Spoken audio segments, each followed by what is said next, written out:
Good morning बच्चों। मैं उम्मीद करती हूँ आप बिल्कुल स्वस्थ होंगी और अपनी पढ़ाई भी कर रही होंगी। हम लोग देखिए पिछली कक्षा में मोहनजोदड़ो के मारी और आपके उर नगर के बारे में पढ़े थे। वहाँ की विशेषता, वहाँ की व्यापार आदि को देख चुके थे। आज हम लोग उरूक नगर, जो मेसोपोटामिया का उरूक नगर है, उस नगर के बारे में थोड़ा जानकारी हासिल करेंगे।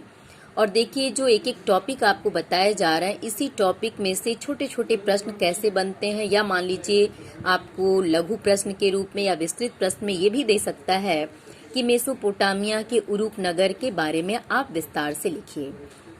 तो उरूक नगर के बारे में जो इसमें बताया गया उसको आप ध्यान से देखेंगी। देखिए उरूक नगर जो था ये कहाँ का है? मेसोपोटामिया का। मेसोपोटामिया का प्रसिद्ध नगर के रूप में उर, मारी और ये उरूक नगर है। तो ये प्राचीन नगर उरूक जो 3000 ईसा पूर्व के आसपास जब सर्वेक्षण किया गया, तो जो पूरा तात्विक थे उन्होंने अपने सर्वेक्षण से स्पष्ट किया कि उरूक नगर का विस्तार 250 हेक्टेयर भूमि में हुआ। अब मान लीजिए ये पूछा जाए कि उरूक नगर का विस्तार कितने हेक्टेयर भूमि में था, तो उरूक नगर का विस्तार 250 हेक्टेयर भूमि में था। किसके द्वारा पता चला? जो पूरा तात्विक सर्वेक्षण थे उन्होंने ये सिद्ध किया। उरूक नगर की रक्षा के लिए क्या बनाया गया था? तो उरूक नगर की रक्षा के लिए चारों ओर एक सुदृढ़ दीवार बनी हुई थी। क्या बनाई गई थी? एक मजबूत दीवार। सुदृढ़ दीवार का मतलब उरूक नगर को सुरक्षित रखा जा सके, इसलिए एक मजबूत दीवार का निर्माण किया गया। और यह नगर लगभग 4200 ईसा पूर्व से 400 ईसा पूर्व के बीच तक अपने पुराने अस्तित्व में बना रहा, और इसी बीच 2800 ईसा पूर्व के आसपास वह बढ़कर 400 हेक्टेयर तक फैल गया। कब? 2800 ईसा पूर्व के आसपास। कितने हेक्टेयर में? 400 हेक्टेयर में ये फैल गया। और जो स्थानीय लोग थे, स्थानीय लोगों और युद्ध बंदियों को, माने युद्ध में जो बंदी बना के आते थे, जिनको ये लोग पराजित कर देते थे, तो पराजित किए गए देश के लोगों को ये क्या करते थे? बंदी बना लेते थे। तो उन बंदियों को ये कृषि कर नहीं देना पड़ता था। जो वहाँ के स्थानीय लोग थे, यानी उरूक नगर के जो स्थानीय लोग थे या युद्ध में जो बंदी बना के आ गए थे, उन युद्ध में बंदी बना के आए हुए लोगों को कृषि के नाम पे कोई कर नहीं देना पड़ता था, लेकिन उन्हें राजाओं और मंदिरों का कार्य अनिवार्य रूप से करना पड़ता था। किसको? जो युद्ध में बंदी बनाए जाते थे, इन बंदियों को राजाओं का और मंदिरों का कार्य, इन राजाओं और इन मंदिरों का कार्य निश्चित रूप से अनिवार्य रूप से करना पड़ता था, भले ही ये कृषि कर न दें। और काम के बदले उन्हें अनाज दिया जाता था। किन्हें? जो बंदी बना के आते थे, जो युद्ध में बंदी बना के आते थे, उन्हें जब ये राजा की सेवा करते थे, मंदिर का कार्य करते थे, तो पारिश्रमिक के रूप में इन्हें अनाज दिया जाता था। इसका प्रमाण कुछ राशन सूचियों से प्राप्त होता है। जो राशन सूची बनी है उसमें ये प्रमाण स्पष्ट रूप से दर्शाया गया है कि इन्हें अनाज दिया जाता था काम के बदले। दूसरा है कि 3000 ईसा पूर्व के आसपास उरूक नगर में तकनीकी का अत्यधिक विकास हुआ।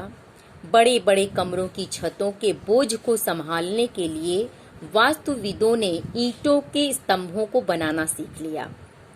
किसके स्तंभ को? ईंट के स्तंभ को बनाना सीख लिया था। किस चीज को उठाने के लिए? जो बड़े बड़े बोझ हुआ करते थे उनको संभालने के लिए। और अनेक लोग मिट्टी के शंकु बनाने का कार्य करते थे।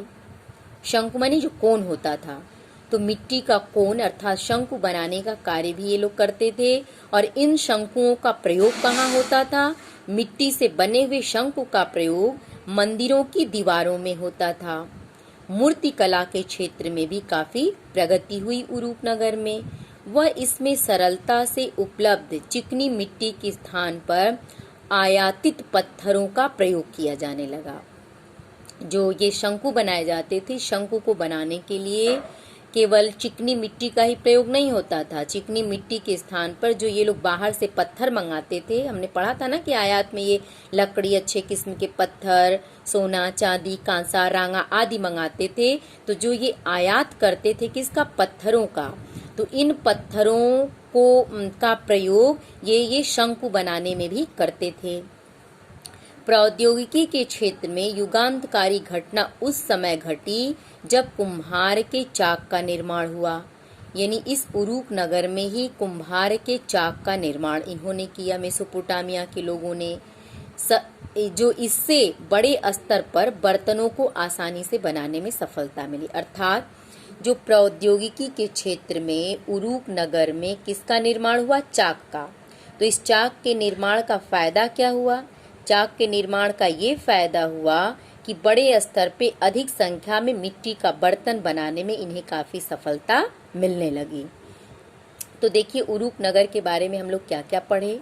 सबसे पहले तो ये 250 हेक्टेयर भूमि में इसका विस्तार था।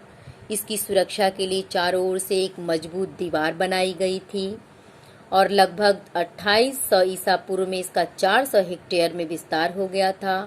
जो स्थानीय लोग थे, युद्ध के बंदी लोग थे, उन्हें कृषि कर नहीं देना पड़ता था, लेकिन बंदियों को अपने राजा और मंदिरों में काम करना पड़ता था। उनके बदले इन्हें अनाज दिया जाता था।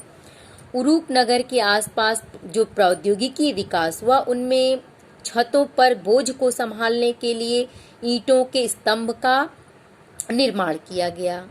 इसी समय में शंकु बनाने का कार्य भी ये लोग उरूक नगर के लोग करने लगे। और शंकुओं का प्रयोग कहाँ होता था? मंदिरों की दीवारों पे होता था। और इसे चिकनी मिट्टी से ही नहीं बनाया जाता था, बल्कि जो आयात किए गए पत्थर होते थे, इन पत्थरों से भी ये शंकु बनाने का कार्य किया जाता था। और प्रौद्योगिकी के क्षेत्र में सबसे बड़ी उपलब्धि इनकी क्या थी? अगर ये पूछा जाए कि मेसोपोटामिया में उरूक नगर के लोगों का प्रौद्योगिकी क्षेत्र में सबसे बड़ी उपलब्धि क्या थी, तो प्रौद्योगिकी क्षेत्र में सबसे बड़ी इनकी उपलब्धि थी चाक का निर्माण, यानी कुम्हार के चाक का निर्माण। और इस चाक के निर्माण से इन्हें फायदा क्या हुआ कि ये बड़े स्तर पे आसानी से बहुत ज्यादा मात्रा में बर्तनों को बनाने में ये सफल हो गए। बड़े स्तर पे क्या बनाने लगे? बर्तनों को आसानी से ये बनाने लगे। ठीक, तो सिर्फ आपको आज उरूक नगर के बारे में ही देखना और पढ़ना है और इससे संबंधित संक्षिप्त नोट आपको बना लेना है। ठीक, थैंक यू बेटा।